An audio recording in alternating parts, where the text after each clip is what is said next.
I'm Jamie Copes. I'm a tutor training and digital literacy project manager for Wisconsin Literacy. This is a monthly series that we offer called Digital Tools for Teaching. This month we are doing vocabulary and word work activities. The agenda for the next hour together is I want to be able to answer the question, why should we use digital vocab or word work activities? I want to recommend some digital tools, including slide decks, a tool called Flippity, Padlet, and WordWall, and then open it up for any questions that you have at the end. After this training, I will send any attendees in an email a handout. It's just a one-page handout that covers everything I mentioned in these slides and links to lots of example activities. If you're watching a recorded version of this, you should be able to find a link to that handout in the description of the video. Okay, so I want to start with a quick engaging warm-up. I have two sets of digital flashcards that I've created.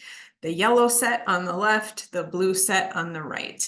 You are welcome to look at them yourself if you want by scanning the QR codes, but otherwise you can just follow along on your screen. I'm going to open up each of them. But as we look at them, I want to let you know they are the same set of words in both the yellow and the blue set of flashcards. But I think one of them is a more effective tool for teaching and learning. So I'll ask for your opinion after we see both of them. Which one do you think is better or more effective? So here's the yellow set. This is made with a tool called Flippity that I'll explain in a little bit. And these are French words. So word one, I click here, definition. Word two, definition. Word three, definition. Word four, definition. So that was the yellow set. Here's the blue set. Sortir. All right, so there's the word and the picture, definition. Monter. Avancer. Ralentir. Sortir. Okay. It's time to make a choice. Yellow set or blue set? If you want to put your answer in the chat, which do you think was more effective as a set of digital flashcards? My opinion is that the blue one is more effective, and I'll show you this again in the next slide. But I think that the fact that we can hear the word being pronounced and see an image is really effective for digital flashcards. The yellow flashcards, I've had people say, yeah, but Jamie, those images could be misinterpreted. It might not mean just that one word. And I will give you that. But here are some things that I like to mention when we talk about why using digital vocabulary activities as opposed to paper ones. Digital vocabulary activities are really easy to make multisensory. So they can involve all the language skills, reading, writing, listening, and speaking. You could see with that blue set of flashcards that in addition to reading, there was a listening component there. We could hear that word being pronounced. They also can involve different senses. So there's a visual sense to those flashcards, but there's also an auditory, so we're listening, and a little bit of tactile with this digital activity with that clicking to turn the flashcard over. Digital vocabulary activities can be really easily contextualized and made more culturally relevant. So you could see that with these set of flashcards. The second one, the blue set, not only was there a definition, but that definition was an image. And that image, because these were French words, and specifically French words for getting a driver's permit, they were culturally relevant images because all of those were pictures in France. Digital vocabulary activities can be gamified as well. So what that means is with online activities, you get immediate feedback if you're right or wrong. Sometimes that feedback is in the form of like an X or a check mark if you're right, or you get just a little sound like if you're wrong. They also can be timed or scored or incentivized in some way. So they're a little bit more engaging to use. And finally, especially if you're using these activities on a smartphone, they can be portable activities and discrete. So not everybody needs to know that you're studying flashcards if you're doing it on your phone. So when you use digital vocabulary activities and you make sure that they are multisensory, contextualized, gamified, portable, and discrete, they can increase engagement and motivation. They can also increase retention, so the likelihood that we remember what we're studying. And finally, the likelihood that students will review outside of class. I'm going to show you this table right now. It kind of explains why I picked the tools I want to show you today. There's a lot of information on this table, so I'll remind you it comes in a handout that you can get after the training. But my first criteria for showing you some of the tools is it had to be free, or at least some version of free. So you can see that Slides or PowerPoint, Flippity, Padlet, and WordWall are all free. With Padlet, it is free, but you are limited to 3 Padlets. When you have an account, you can delete a Padlet and replace it with another one so that you can stay within that limit. And WordWall, you are limited to 4 activities, but I did learn the hard way that this is like 4 activities your entire lifetime. So even if you delete one and you try to create another one, it'll say, sorry, you've reached your limit. So you have to use that tool judiciously. The other criteria that I use to select tools is I wanted it to be a tool where you could make these activities multisensory. So you can see that when you use Google Slides or PowerPoint, it's really easy to add images, videos, and audio files. And you can use the presentation mode to simulate flashcards. The Flippity tool, you will use the quick and easy option, and I'll explain this in just a minute, to build those activities right on the site. But if you use Google Sheets to build the activity, you can make them multisensory by adding images, videos, audio, and multiple languages. So that was like those blue flashcards that I showed you. With Padlet, there are 2 types of Padlet, and I'll get into that as well. There's a new feature called Sandbox, and then there's just the original Padlet, which is kind of like a bulletin board where you can post images or audio or things like that. And then finally, WordWall, you can add images, video, and audio in multiple languages as well. And it's the only tool I have on here where you can search other people's activities that they've created, and you don't have to make your own. You can just sort of pull one that works for you. So as I progress, I will go through each of these tools and I'll show you examples of different vocabulary and word work activities that you could build with each of these. So the first one is Google Slides or PowerPoint. I think most people are fairly familiar with this tool, and it's sort of that rationale of like, let's use what we already have. So I'm going to show you an example of flashcards that you could build with the slides and a personal dictionary.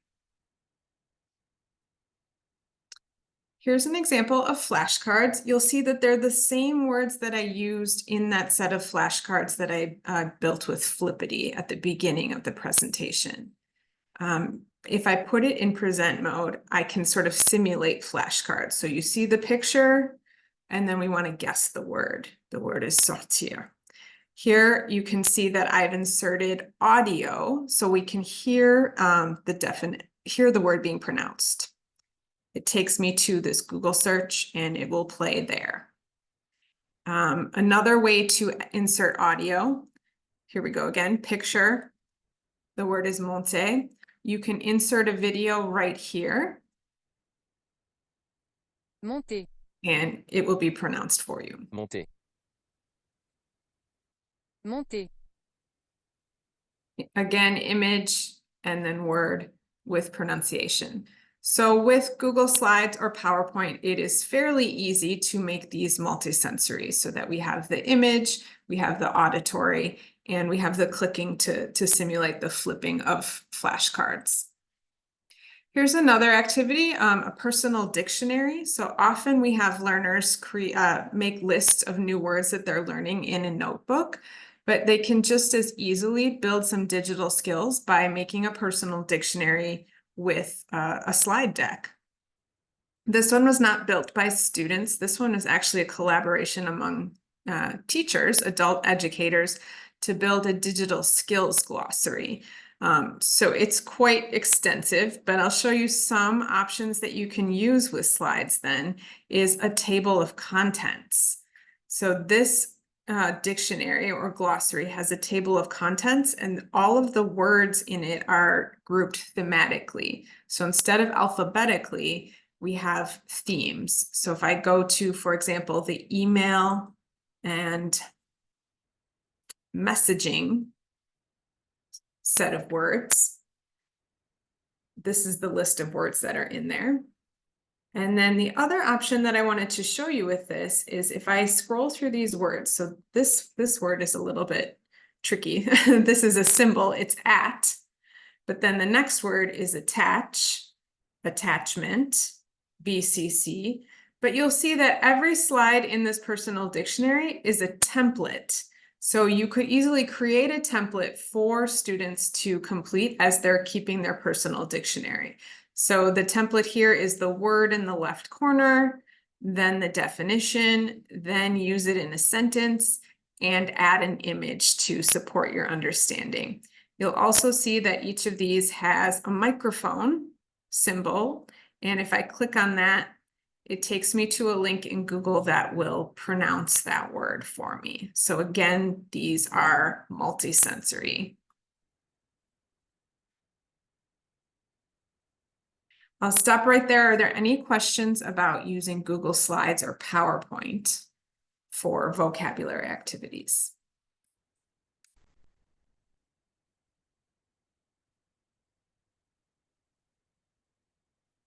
All right, thank you. So we'll move on to the next tool. This tool is Flippity. This is the tool I started with at the beginning of the presentation with those flashcards. So Flippity is a site, flippity.net. It is free to use and it has tons of different activity templates that you can build vocabulary, word work, activities with. So here's just a preview of that. And I'll show you some examples of what you can do with Flippity. So sorting and matching are some of my favorite activities to build with Flippity. This is a sorting activity that I built with the template called Manipulatives. So you can see I can add images. I have words as well. And one of the fun things is if I go here, I can change the background of my activity. So I know I want to sort these into two groups. So now I've made columns. Words that I would say with and words that I would say and with. So a banana, a strawberry, an orange, an apple. To share these activities with a student, you just click on this icon here, which means share. It doesn't want to work for me. All right, maybe I can show you with a different activity. Another sorting or matching activity that you can build with Flippity is a slide. So this one is more of a word work activity where we have an ending of a word, ache, and then we're going to change the beginning letter or consonant so that we're working on reading new words. So I click here, it spins, and again, I get that sort of multi-sensory, I get the sound that is sort of gamifying this activity. So if I put a J there, it is Jake. Put an S, it is sake. So a nice phonics activity that you can create with this slide. Another one here is a wheel. So this one is just to practice reading sight words and to mix it up a little bit, because sometimes it gets old to just drill these sight words. But if I spin the wheel, then I have to read this sight word, what? Okay, and I can tell it to remove it, and then we move on. So it makes reading sight words, practicing those just a little bit more engaging. Flippity also allows you to create games. Here's a concentration game or a memory game. Cud. Pod. So this one, the object is to match similar short vowel sounds in the middle of the word. So cut and pot do not match. Cad. Ped. Probably not going to get lucky here. Ned. Oh, nut and Cud. cut. So you see, I get that immediate feedback with the green that I have a right answer here. And then if I click on the next one, they disappear. So here it's going to let me show you, if I click on that icon for sharing, I could simply share this link with a learner and they could access this activity on their own device. I can also share a QR code or I can email it. Two more games I'll show you. One is called Snowman. This is a spelling game, so we can guess the game. If we guess the wrong letter, the snowman is going to melt. Oh no.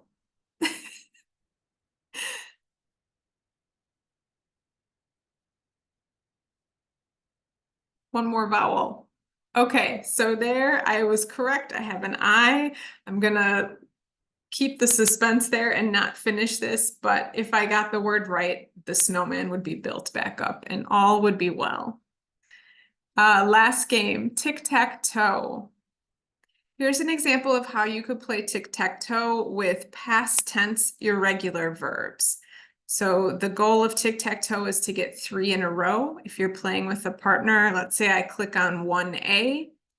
What is the past tense of do? If I'm playing this, I would say did.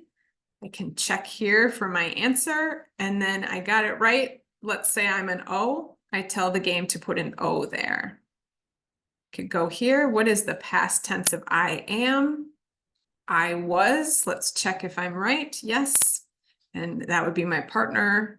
They would put an X there. So this is how you would use tic-tac-toe to practice vocabulary or word work. And like I started with at the beginning, Flippity is a great tool to make digital flashcards. One thing that I wanted to show you with flashcards is if you start by building flashcards, it is really easy, if you see these tabs across here, to create other types of activities in Flippity. So I started by building the flashcards. Then Flippity can provide a list for me. So you can see I have the word and the definition, and that's a printable list. I can quickly do a matching activity here. So if I click on ralentir, and then it's matching image, those disappear, and you can see it's timing me too. So it's a little bit more incentivized that way. The other tab, practice, here is for typing the word out. I would have to switch here to side 2. So that makes more sense. If I get the image, then I can type the word and move on to the next one. And then the last tab, more, you can see that once I've built my flashcards, it's really easy to change them into a manipulative activity or a snowman activity. So let's see here, send both sides to manipulatives, I'll do. So now I have a sorting activity where I can move the image and put the word next to it really easily because I started with the flashcards. Any questions for Flippity? Yes, I do. So if a teacher were to make this at home and then let's say they use it on a whiteboard or on a different computer at the location where they're meeting with their student, how would they access that? That's a really good question. So the flashcards that I created with a Google spreadsheet. So Flippity gives you directions for that. And then that spreadsheet lives in my Google Drive. So I can access my Google Drive on any device as long as I'm logged in. The other way to make sure that you have it across devices or if you're moving classrooms is just to make sure that you always have that link, that you've saved that link somewhere. So this flashcard link here, I can copy that link and send it to myself in an email that I could open up on a different device. Does that help, Robin? Does that answer the question? It does. Thank you very much. Okay.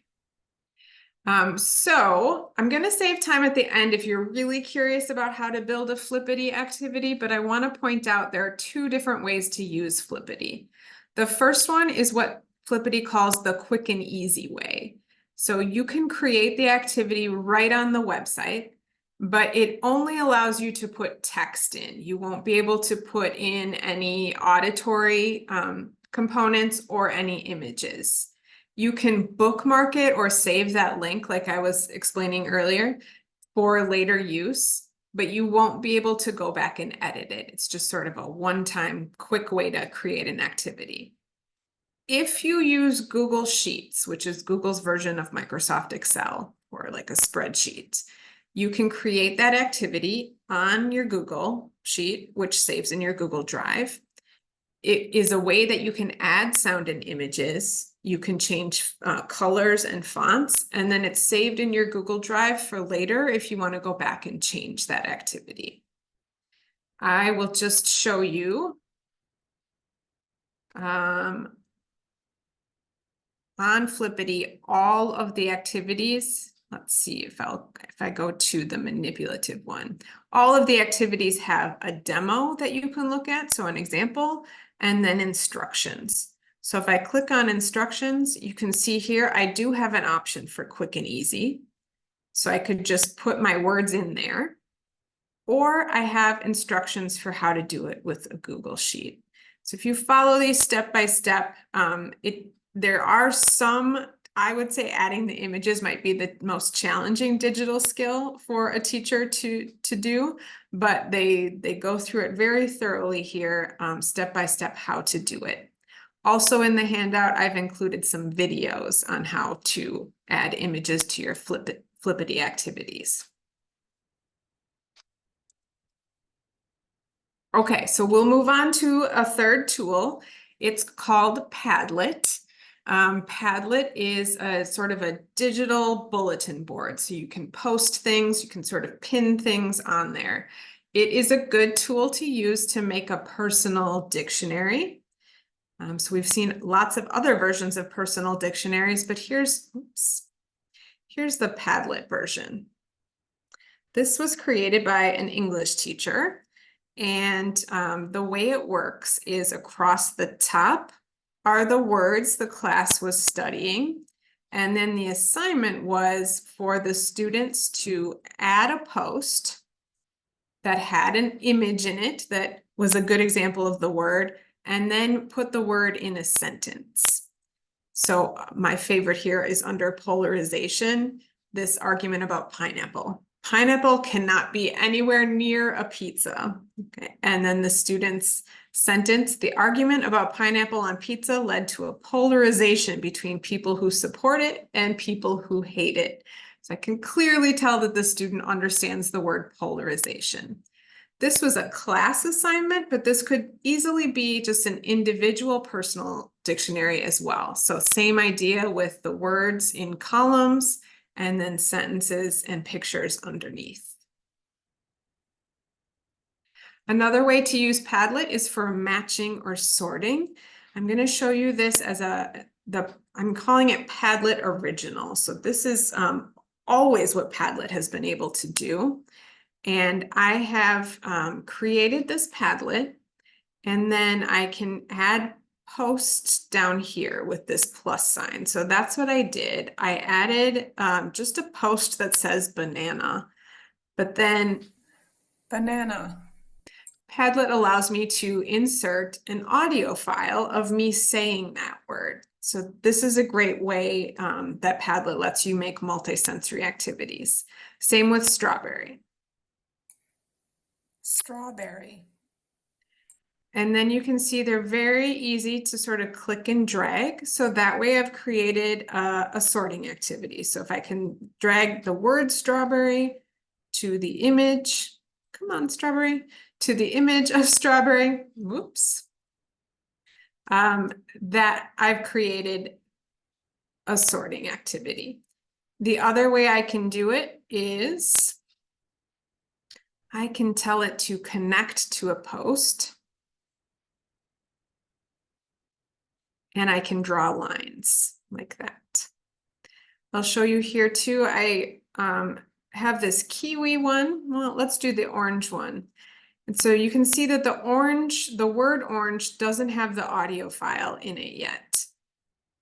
But if I click on edit post, it's going to give me all sorts of options of things that I could add to this post. I could add an image right there, or here is the audio recorder.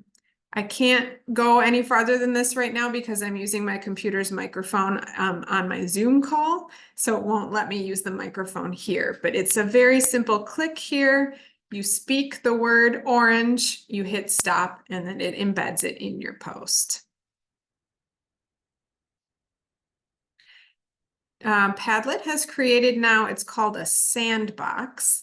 And the sandbox, if you are familiar at all with Jamboard, this was Google's tool. It was a digital whiteboard.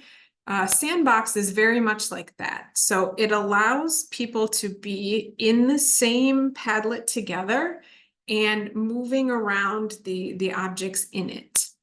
So I'll show you this one. Again, this is sort of a sorting activity. I have a and an here, so I can sort the images that way. A banana, an apple. If you'd like to try it and jump in the Padlet with me, that is, you go to the share button and you make sure that your visitors have permission to edit. Giving them editing permission will allow them to move the objects around with you. So I will copy that link. And for those of you on my Zoom call right now, I will share it in the chat if you just want to try it out and hop in this Padlet sandbox.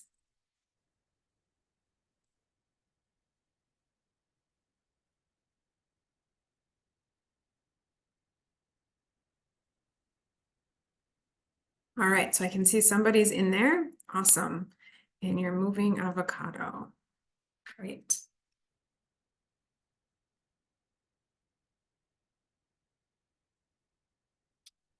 And then if you notice while you're in this Padlet, oops, that's me. On the left, Padlet calls these, I believe, cards. So this is the first activity that I have in this sandbox. But if you go to card 2, on the left here is how you would select it. Then I have a new activity, and this is just an unscramble activity I made with Post-it notes. So you can build the word by, why is it doing that? By moving those letters. And there's a third activity here with using the writing tool, and a fourth activity that is sorting and matching, again, where the idea where you click and drag the image, or you can draw lines between the word and the image. I'm going to hop back to my slides. And the last example I'll show is again a sandbox, a Padlet sandbox. And this is just a another idea for playing games. So I created this Connect 4 game in a Padlet sandbox. If I shared the link, I could have my student join me in here. And one of us could use the red tokens, one of us could use the yellow tokens. And again, it's a sight word game, just a way to make reading sight words a little bit more engaging. So if I said him and I read that correctly, I could put my token there. And then my partner could say is. Connect 4, the object there is that we want to get 4 tokens in a row to win the game. On card 2, I have another game. I've just added an image here, an I Spy image. I could ask a learner to grab a writing tool and circle all the words or all the objects, excuse me, that start with the sound B, like bubble wand or badge or button. So just another way to use Padlet Sandbox to create vocabulary games. Are there any questions about Padlet? Remember, this is a tool you do have to have an account, and you are limited to 3. Right now, because Jamboard is ending, Padlet is trying to be very friendly, and they are allowing you to convert your Jamboards, your Google Jamboards, into Padlet sandboxes, an unlimited number of them. So you can go beyond the 3, I believe, until October of 2024. If there aren't any questions, I will go to the last vocabulary tool, digital vocabulary tool. It's called WordWall. So WordWall is again online. It's wordwall.net. You can create an account. With the account, you are limited to 4 activities, but similar to Flippity, you have lots of different templates that you can use to create those activities. So those are here. I'll show you just a couple of examples. The first one is a matching activity.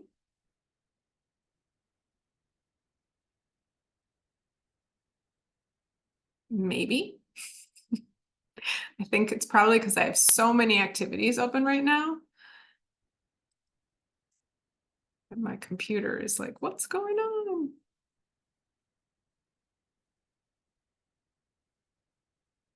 There we go. Okay, so here is a vocabulary activity. It's matching. I can share it with a student just by using this link here up at the top. This share here is if I want to share the resource with a teacher or embed it in any of my learning management systems. But I can make it full screen here. I can click start.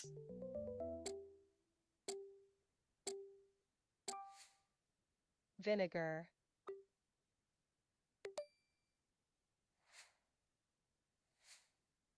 Vacuum.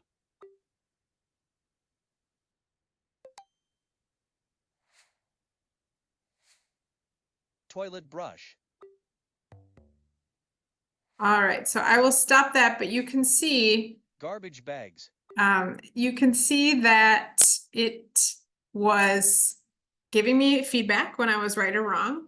I could hear the word being pronounced, and so it was incentivized and engaging that way. One last example with WordWall, you can do games. So this is employment vocabulary. This is a quiz show template.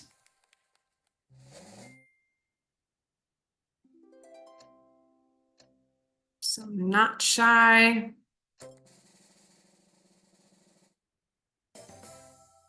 And I get feedback that I did it right.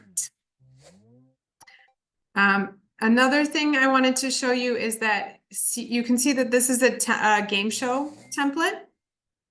But I can switch it to a quiz, an open the box, a spin the wheel. So once I've created an activity in WordWall, I can switch templates without without exceeding my 4 activity limit. I can just switch that one activity to a different template.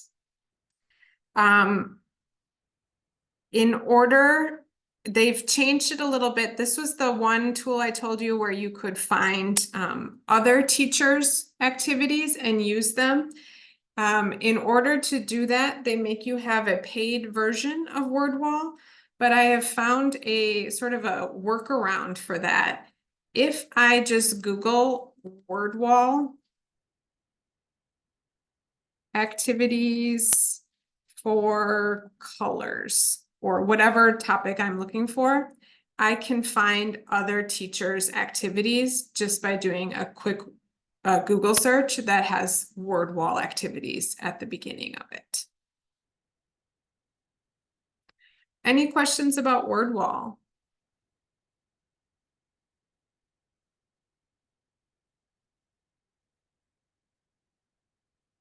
Okay.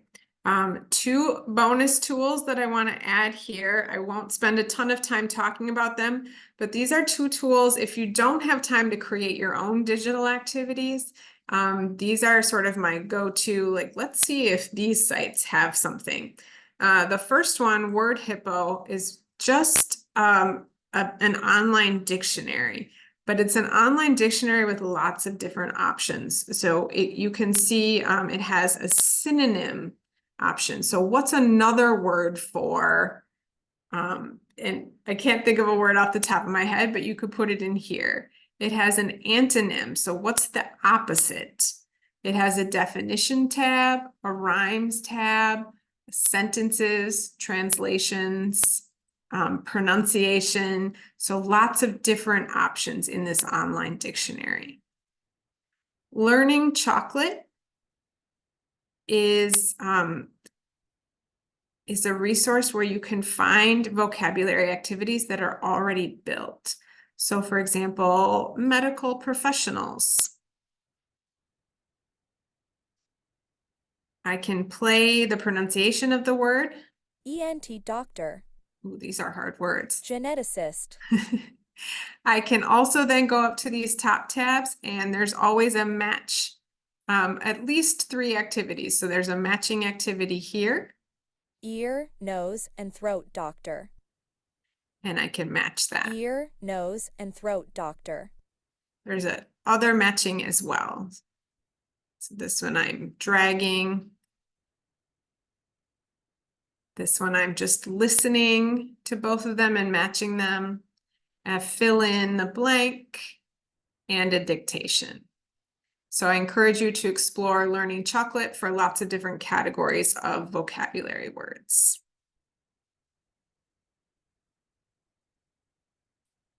And that's it for this teaching, digital tools for teaching. Are there any questions that you have about any of the tools I talked about today that I can answer?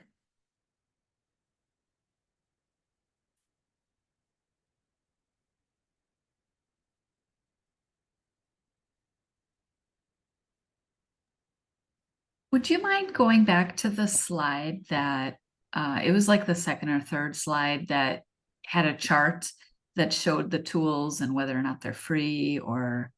Yes. Yep. Anything else? Actually, my same question that I asked in regards to Flippity, Mhm. does that work with some of these other tools that they can be saved? Oh, okay. As I'm thinking through it, you could save the link, and then if you can access your email and get the link, then you can use it on a different device. Right. And as well, Padlet and WordWall require you to have an account. So you can always just go to the Padlet website, log into that account, and your activities will be there no matter what device you're on. Same thing with WordWall. Okay, thank you. Flippity is the only one I think that does it. You don't need an account, but it does align with your Google account if you're using the Google Sheets to build it.